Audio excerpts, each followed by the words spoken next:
I do not have words to describe how serious the situation is. Things are deteriorating very, very quickly. This is probably one of the most important broadcasts I will ever do today. And I'm going to try to measure my words and focus my mind to a high level of awareness because I have a tendency to do so much radio that I begin to almost lazily sit around like I'm having a barroom discussion with friends. And I live so close to the New World Order's criminal activity. I constantly study their evil. I'm fully aware of their capacity for death and destruction that I tend to get acclimated to it and don't express properly just how serious the situation is. Things are extremely dire, ladies and gentlemen. Extremely serious on every front. There is no doubt the government is trying to create panic and fear while moving to implement full-bore martial law. The only question is this flu truly deadly on a mass scale, or has it just killed a few people? Or are they just using this for pure hype? I have no doubt this was a bioweapon. There are scientists all over the world in mainstream news saying it clearly has the markers of a bioweapon. The question is, who produced it? Dr. Horowitz thinks he knows who. I can't say he has proof of that, total proof of that, but he has a right to what he's saying. We respect him. But regardless, we have globalists that have been caught launching controlled bioweapon attacks many times in the past around the world, ongoing in declassified documents in Africa, Asia, and Latin America. Now, the news I've got is so big, so important, that I almost don't want to just come right out and say it. We do need what you'd call a drum roll to get people's attention so we don't just say this and then it goes off into the ether and people don't realize what's happened or developed.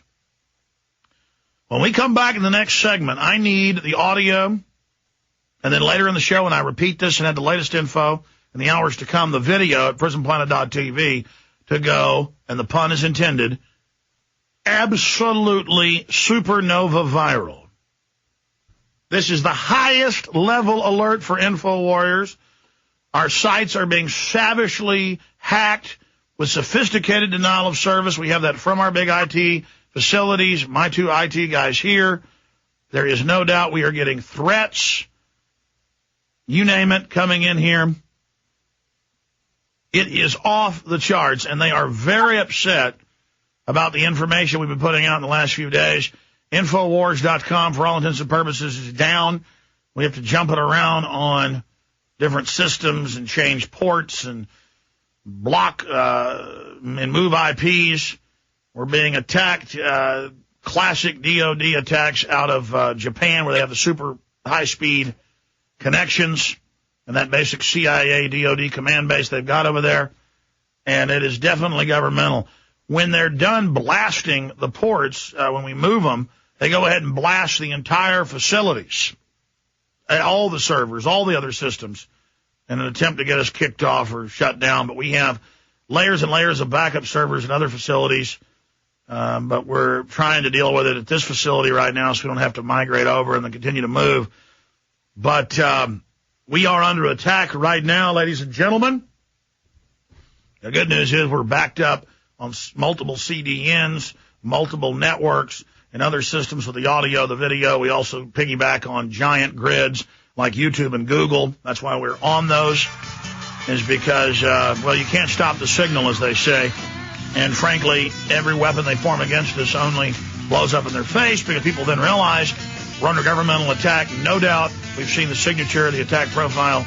That only makes people realize that's a seal of approval, an underlining of our work, a highlighting of what we cover. The most important news we have covered in many years on the other side of this break. Spread the word. Go. All right, listen to me very, very carefully, folks. The establishment cannot have the federal government take over Chrysler and force it into bankruptcy to be handed over to Fiat, owned by a member of the Bilderberg Group. They cannot loot your pension funds, destroy the stock market, leverage tens of trillions of dollars, now $12.8 trillion in 6 months, onto not your children's backs, but onto your backs. Now it's well over $100,000 per person in the nation on top of all the other debt. All being used by offshore banks that have gotten the money to buy up the infrastructure. And so in the last month and a half, I've been saying that I believe they're going to stage a large terror attack or a massive bioweapon release to have a big scare, that they could say that a foreign enemy launched the attack. But then people would demand they find the enemy in the caves, and then that becomes embarrassing, so they just say it's naturally occurring. And I have said on record over and over and over again that I believe that they would play a bioweapon release card, or they would claim that it was a natural occurrence. That is what I saw in the tea leaves, as they say. Because I saw them engaged in the preparatory phase of fear-mongering, reintroducing the old anthrax story, tying up loose ends, grabbing that doctor and killing him in a medical facility, and then claiming he committed suicide, blaming the anthrax on him, saying it was cooked up in a bathtub when they've admitted that it was weaponized and they made it, the government.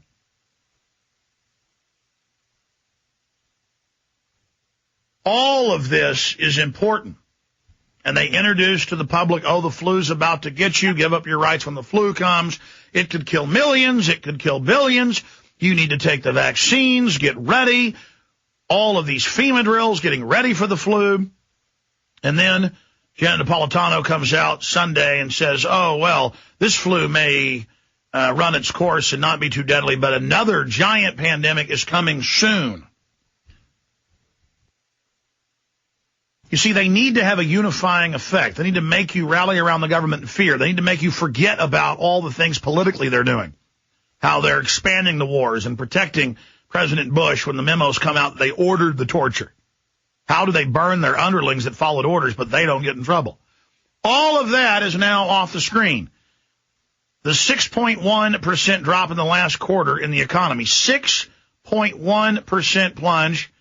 6.3 in the quarter before that. I mean, the economy is in massive contraction, implosion, with an overlay of inflation. I mean, we are dead on arrival as an economy. The economic numbers coming in are worse than I even thought they would be, and coming on faster. And in the middle of this, we discover, now here's the latest news, we discover that March 18th, the Mexican government had identified this flu and knew that it was very fast spreading, that it had a much higher infection rate. Most people that come in contact with flu, it's 10 to 15% that contract it, and then a smaller percentage of those actually get ill. That is, you're carrying it, it's dividing in your body, but your body beats it before it divides to a level to cause you to become ill and show symptoms. This thing is designer. That's what scientists all over the world are saying. I've got a bunch of news on that. We're going to be covering it. Later in the show, Wayne Madsen, formerly with the National Security Agency, security consultant and reporter on Black Ops, reporting from Capitol Hill. Wayne Madsen will be joining us in the last hour today. Powerful report he did on Russia Today. That is coming up in about 20 minutes. I'm going to play. I was on Russia Today myself, but about Obama's first 100 days. We're going to get that up on Infowars.com for you, by the way, as soon as Kurt can get into the server. The site's been up and down via the hacks. Confirmed hacks, no doubt. We've got the IT center in there saying it's the worst hack they've ever seen. Just unbelievable. Dr. Sherry Tenpenny joins us in 25 minutes. She was in Mexico. She's now back in the U.S. Give us a report on that. She's gone from thinking it was no big deal Monday to the last time we had her on saying it looks like this is just absolutely horrible what's happening. And I haven't gotten to the big news yet. I'm just building up to it.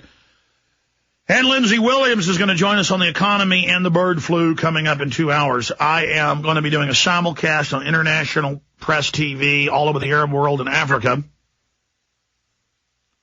They wanted me to go downtown to be on satellite feed, and I told them I just wouldn't do it, so they're going to do a phone interview tied in with a simulcast with the radio. But I'm going to let them, for the 25 minutes I'm on, run the show because it gets too confusing to do it. Kind of like when I was on with Tom Hartman with Air America a week or two ago. I just let him be in control of it because you can't have two chiefs, over one group of Indians. You can't have two chefs cooking the same bowl of porridge.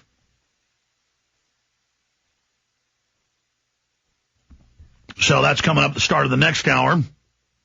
Genesis will run its brakes over me for stations out there, and then we'll just come back in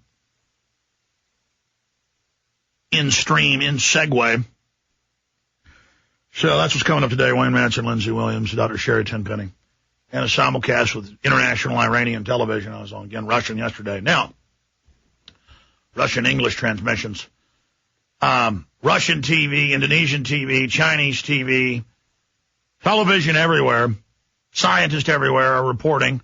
Scientists here in this country are reporting. This is absolutely designer, no doubt.